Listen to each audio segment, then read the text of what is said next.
John's writing begins with the explicit warnings to God's churches. See, there are 7 categories, and every church fits into at least one of them. But in the 6th chapter of Revelation, the Lamb, say the Lamb. Matter of fact, look at your other neighbor and say, that's Jesus. In the 6th chapter of Revelation, the Lamb takes the book from his throne and opens the first of 6 sealed chapters. John then describes the slaughter that will take place as Christ rides in on a white horse to conquer his foes.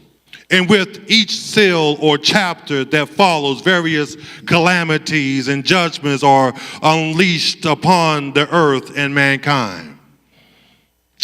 This sermonic pericope can't cover all the seals. If I tried to, we would be here until next Palm Sunday. But I do want to focus on the period between the 6th and the 7th seals. It is a time in eschatology, or what they call the study of end times, that I like to refer to as the time when God would take a breath, hit the pause button on his scheduled destruction of evil. This pause will be an important interlude or a timeout or intermezzo in God's concerto of conclusion. It is when God steps in to seal or protects his saints. Let me say that again. Right here is a time when God steps in to seal or protect his saints. Let me say it one more again. This is a time when he presses pause and he steps in to seal or protect his saints. In Revelation chapter 7, the Apostle John describes a vision of the 144,000 people being sealed with an angel, by an angel. Y'all read it, haven't you? These 144,000 are from the 12 tribes of Israel, with 12,000 from each tribe.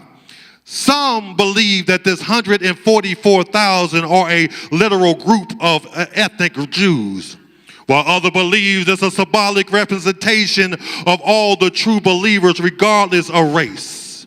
Then some even believe that the 12 tribes are a metaphoric reference of the entire church.